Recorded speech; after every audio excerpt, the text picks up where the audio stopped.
เคสบายดีเนาะสบายดีลูกค้าหมดทุกคนเนาะก็ได้หลายๆมื้อแล้วเนาะบ่ได้มารีวิวเครื่องเนาะวันนี้ก็จะมารีวิวน้อยหนึงให้ลูกค้าทุกท่านได้เบิ่งเนาะเพื่อให้ลูกค้าผู้ใดเนาะที่สนใจก็สามารถติดต่อเข้ามาหาได้เด้ออันนี้ก็จะเป็นรุ่นคอนโดเนาะเติมลมใส่แล้วทางจะเป็นรุ่นขนาดน้อยเนาะ 0.35 ได้ตัวนี้0.35 กล้องก็จะเป็นรุ่นมัคโครเด้อมัคโครขยายได้9เท่าเนาะขนาดก็จะเป็น3/9 x 40เด้อตัวนี้จะเป็นเล้า35เล้าดีเล้าคักเนาะตัวนี้กล้องมัคโครขยายตามซูมมีไฟเน้นเล่นแล้วเก็บเสียงจะเป็นรุ่นบูสแนลโอเคเบาๆเนาะตัวนี้กันว่าลูกค้าท่านไหนเนาะที่อยากได้รุ่นขนาดเบาก็น้ำหนักเบากว่าตัวนี้เลยมันน้อยเด้พกพาสะดวกเนาะตัวนี้เวลาลูกค้าใครสนใจก็สามารถติดต่อเข้ามาหาได้เลยตัวเรา25ก็มีเนาะมีความโซคือกันเนาะสนใจตัวใดรุ่นใดก็ติดต่อเข้ามาได้งามๆเนาะงามเบา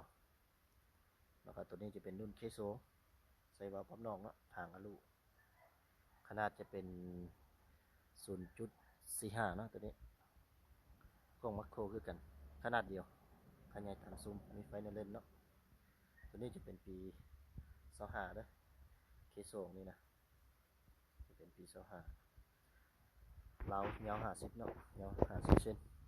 เก็บเสียงจะเป็นรุ่นสีดำเนาะสีดำล้วนเลยรุ่นนี้จะเป็นรุ่นเจมแท็กเลยของ FX เลยตัวนี้นะส่วนเราก็จะเป็นเราFX ใส่งอนเนาะมันโมเมนต์เราที่เคแล้วนี่นะ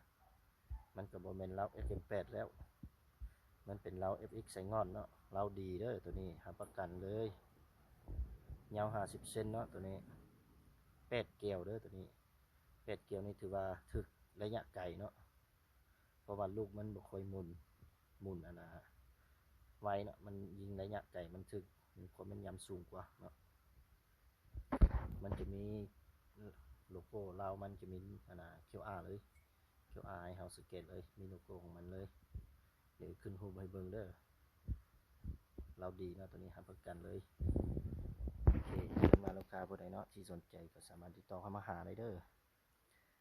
เครื่องมันยังมีความทรงเด้อสนใจรุ่นใดก็ทักหาได้เลย